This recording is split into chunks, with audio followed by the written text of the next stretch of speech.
Uncle, hey, Elijah, I got to know, the knee, everything's A-okay?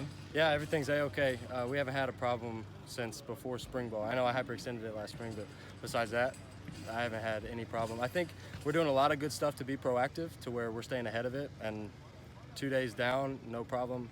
Whereas last camp, it was day one, I felt it, so I'm pretty happy with where I'm at. Do you have a pretty protracted pre-practice ritual to get Yeah, the blood it takes me flowing? like 30 minutes. Does it really? Okay. Yeah, it's kind of annoying, kind of monotonous, but it's just what's got to be done. Called old age. That's exactly what it is. Some of these guys are like 5 years younger than I am, especially the 18-year-old. I mean, I'm 23, and when they came in, they were 17, so I'm getting old.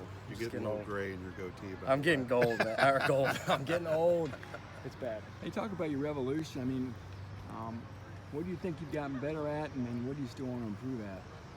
My decision making has definitely gotten a lot better. Being able to check it down. A lot of times where the first read may not be there, and I still kind of tried to force it when I was younger.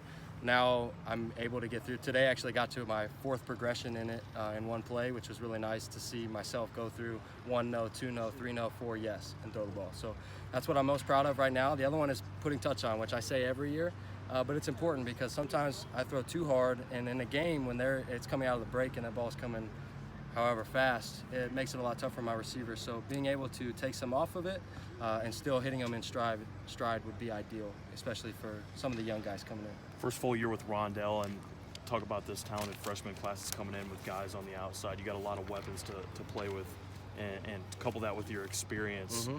Should be a lot of yards, you would think. Yeah, absolutely. The young guys coming in as well. All of our receiving core, even our tight ends, our running back look really good too, as Xander and Tario, and King's doing a lot better. Alfred, I mean, all of them.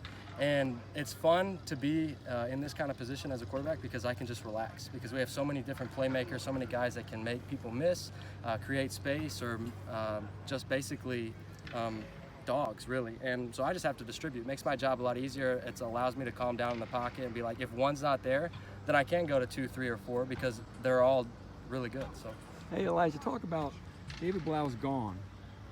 Are you no longer looking over your shoulder? I mean, what's the dynamic like? You know, when you were the guy, you're really not pressed by anybody for the job.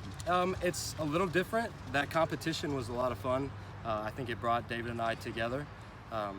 And it definitely pushed you to be even better. But now that I'm a lot older and I don't have that, it's been a different, a change of pace essentially. But it's good because our coach really enforces like every play matters. So even in practice, you try to take advantage of every snap.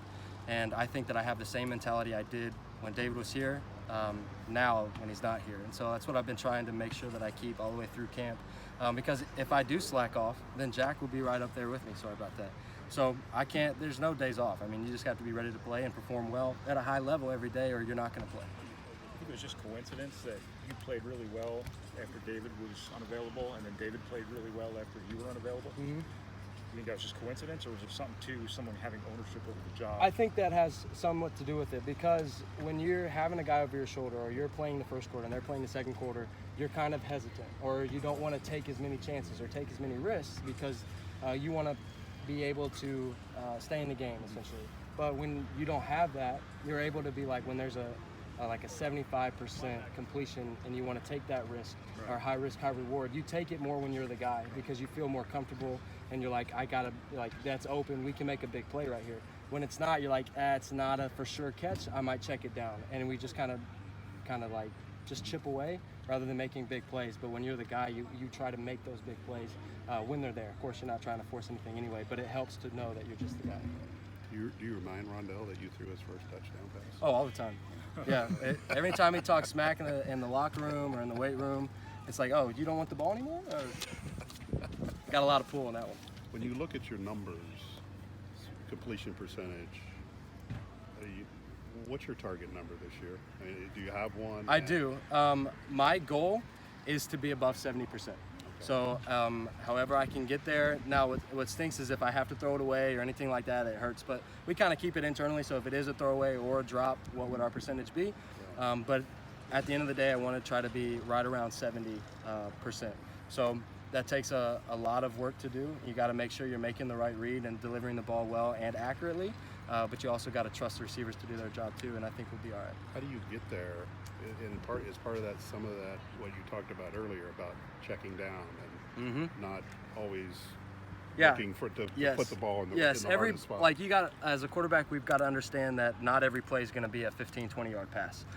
Sometimes it's easier to throw it, 3 yards up the field in the flat, make a guy miss. Now it could go anywhere from, 5 to 80 yards, depending, especially with Rondell. So a lot of those are higher completion catches. They're also chipping away. Like 2nd and 7 is a lot better than 2nd and 10. It sets you up well for 3rd down, whatever it may be. As long as you keep getting yards, you're moving the ball, you're getting confidence with the guys and the team.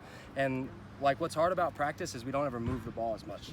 And so offense needs to see the ball go up the field and jog up. Like it helps with getting the flow and the tempo and the chemistry of your offense, knowing you're moving the ball. When you have to throw it, like you throw a touchdown and we run back to the same spot, in our minds it's like, oh shoot, was that a penalty kind of thing.